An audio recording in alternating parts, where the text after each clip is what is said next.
Apapun kecewanya Anda terhadap tetangga, terhadap negara, terhadap mertua, terhadap istri, itu kecewa Anda tidak akan mati. Tapi kalau tidak makan itu mati. Sehingga Allah mensifati dirinya kadang pakai keseharian. Allazi at'amahu minju. Tuhan itu siapa? Yang memberi makan kamu ketika lapar. Tapi kamu untuk syukur itu nunggu punya istri cantik, neriman, gampang diatur, membolehkan poligami. Terus 4 istri itu neriman semua, loyal semua. Itu sombong betul. Mau syukur saja kok repotnya seperti itu. Jadi mau syukur ya ada makanan dimakan. Itu kalau ngantuk ya tidur. Ayatnya wa min ayatihi manamukum billaili wan nahar. Maksud ayat Allah itu tidur. Assalamualaikum warahmatullahi wabarakatuh. Bismillahirrahmanirrahim. Alhamdulillahirabbil alamin wassalatu wassalamu ala asyrofil mursalin sayyidina maulana Muhammadin wa ala alihi washabihi ajmain. Amma ba'du. Monggo lah kita cerita-cerita Islam, cerita-cerita beragama yang rileks. Sebetulnya dalam banyak hal-hal yang keseharian itu lebih prinsip ketimbang ide kita tentang hal-hal besar. Saya beri contoh, Allah itu Tuhan yang maha kuasa, yang menguasai alam raya ini. Kadang-kadang menjelaskan dirinya itu hanya allazi at'amahu minju. Saya ini Tuhan yang memberi makan kamu saat Anda lapar, saat kalian lapar. Jadi untuk beriman kepada Tuhan yang Maha Esa, kepada Allah, kamu yakin yang memberi makan kamu itu Tuhan. Apapun kecewanya Anda terhadap tetangga, terhadap negara, terhadap mertua, terhadap istri, itu kecewa Anda tidak akan mati. Tapi kalau tidak makan itu mati. Sehingga Allah mensifati dirinya kadang pakai keseharian. Allazi at'amahu minju. Tuhan itu siapa? Yang memberi makan kamu ketika lapar. Tapi kamu untuk syukur itu nunggu punya istri cantik, neriman, gampang diatur, membolehkan poligami. Terus 4 istri itu neriman semua, loyal semua. Itu sombong betul. Mau syukur saja kok repotnya seperti itu. Jadi mau syukur ya ada makanan dimakan. Itu kalau ngantuk ya tidur. Ayatnya wa min ayatihi manamukum billaili wan nahar. Maksud ayat Allah itu tidur. Nah, keangkuhan-keangkuhan ini yang menjadikan kita itu jadi repot hidup. Wong untuk syukur kok nunggu tadi. Mertua baik, tetangga baik, istri baik. Apa saja di sekelilingnya harus baik. Nah, keinginan berlebihan ini menjadikan kita lupa ada hal-hal yang paling kita butuhkan, yaitu oksigen. Kita boleh nempat di buminya Allah. Alladzi ja'ala lakumul ardo firasya. Bumi kamu tempati enak. Coba kalau gempa. Apa artinya istri 4 cantik semua kalau pas digoyang apa? Gempa. Apa artinya kamu jabat? Entah apa saja jabatannya. Kalau bumi likuifaksi, habis kamu. Kiai meskipun dai kondang umatnya jutaan, kalau likuifaksi di panggung hancur. Tapi nikmat-nikmat yang disebut Allah seperti ini jarang kita kaji keseharian. Alladzi ja'ala lakumul ardo mahda. Allah itu yang menjadikan bumi dalulan, yang mudah diinjak. Famshu fi mana biya, silahkan pakai jalan-jalan. Diajari bapak saya Ki Haji Nur Salim, diajari Mbah Maimun. Itu Islam itu keseharian. Karena ketika Anda memilih hal-hal yang serius, itu tujuan utamanya nyari ridhonya Allah. Dan ridhonya Allah bisa kamu dapatkan sesuatu yang pasti benar. Misalnya dalam sebuah hadis Sahih Muslim disebutkan, Inna wuha la yardo anil abdi idha akalal akla fayahmadahu alaiha aw yashroba syarba fayahmadahu alaiha. Itu redaksinya inna itu sesungguhnya, la yardo juga pakai lam taukid, juga maknanya sesungguhnya. Sungguh-sungguh Allah sangat ridho ketika seorang hamba itu makan ketika sesuap nasi dia muji Allah, ketika minum seteguk nasi dia muji Allah. Itu kalau orang diridhoni Allah itu wali betul. Itu untuk jadi wali itu gampang. Kamu makan ridho, kamu ninjak buminya Allah ridho, seneng, kamu hidup keseharian aman, seneng. Nah ini supaya sampean kita semua ngaji betapa panduan Rasulullah untuk menggapai ridho Allah itu banyak yang keseharian sekali. Saking kesehariannya banyak dalam hadis dan itu sahih. Nabi menyebut hal-hal yang keseharian. Hatta ma tas'alu fi imra'atika. Kamu punya uang, kemudian istri kamu bisa makan, itu ibadah. Bahkan sebagian ibadah itu dicontohkan Nabi yang akhirnya diprotes sahabat. Yaitu wa fi buti ahadikum sedekah. Kamu menggauli istri kamu itu ya sedekah. Sampai sahabat bilang, yang benar ya Rasulullah. Ayati ahaduna syahwatahu wa huwa lahu ajrun. Masa urusan biologis, urusan syahwat kemudian dia dapat pahala. Nabi menjawab, alaysa lawada'aha fi haramin akana alaihi wisrun. Bagaimana kalau dia meletakkan ke yang tidak benar, itu kan dosa.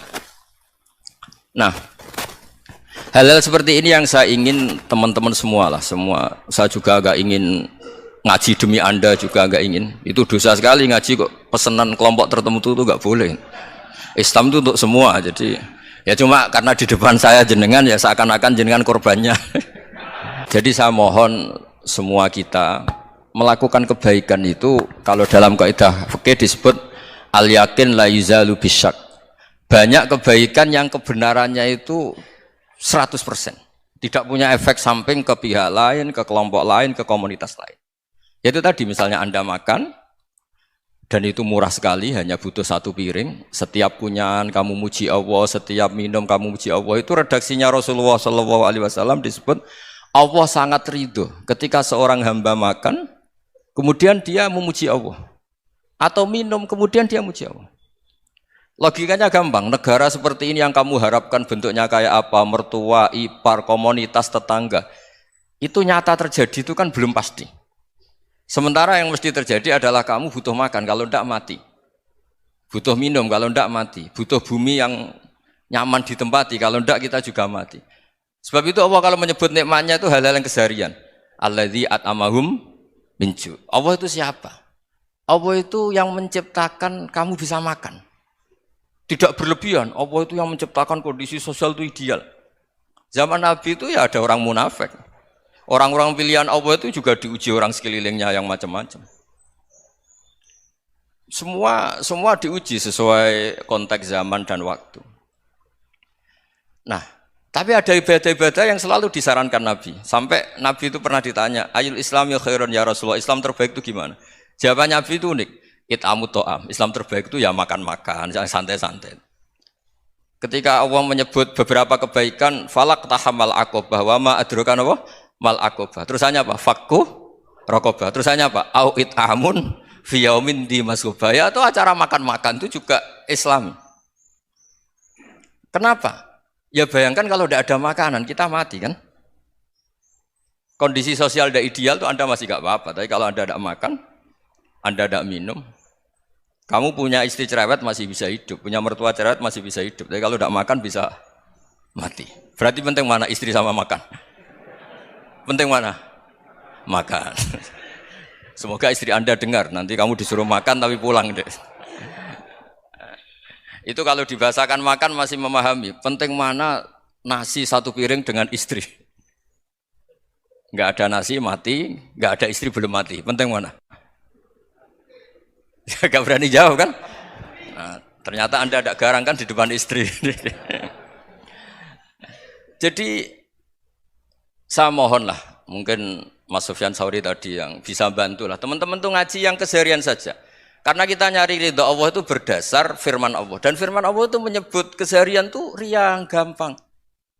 Yaitu tadi misalnya wa min ayatihi manamukum billaili wan nahar. Termasuk ayat-ayat Allah itu kamu tidur. Maka dulu itu ada guyonan, ada tokoh Mu'tazilah, kelompok dalam Islam yang berpikir manusia itu bisa menentukan ikhtiarnya sendiri. Karena saya bisa duduk, duduk, ingin berdiri, berdiri. Karena kelompok ini nggak terima kalau semua kehendak Allah, nanti bagaimana kalau semua kehendak Allah kok ada hisab ya, ada sanksi. Lucunya itu dia akhirnya ini cerita mencintai seorang perempuan cantik sekali. Dan itu dia menjadi ahli sunnah itu oleh hal-hal yang sepele. Karena istrinya cantik, ya namanya suami istri itu hubungan intim.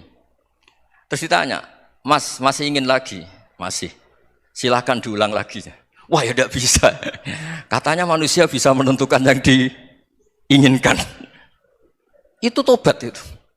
Itu nggak bisa ditobatkan Mas Sufyan Ats-Tsauri. Orang cantik yang mudah nobatkan orang itu orang cantik. Segampang itu. Akhirnya kita tahu, makanya kalau dalam kitab hikam itu disebut al-aqil mayakul madza yaf'alu wa hubi wal ghafil mayakul madza af'al. Orang yang punya akal karena sadar ini wilayah Allah, semua milik Tuhan. Itu dia tiap hari berpikir, besok Allah akan melakukan apa terhadap dunia ini. Kamu merencanakan sesuatu mau plesir, ternyata gempa. Mau wisata ke Rusia ternyata perang. Kamu tidak pernah tahu apa yang akan terjadi besok. Wa ma tadri nafsum madza taksibu ghadan. Tapi anda semua kita ini sering punya jadwal permanen. Makanya saya kalau diundang siapa saja, isana takdir. Yang jelas Gus ini acara penting. Ya masih acara penting nak pangeran ngersakno apa piye? Kok ape dadi pangeran? Kamu kok mau jadi Tuhan?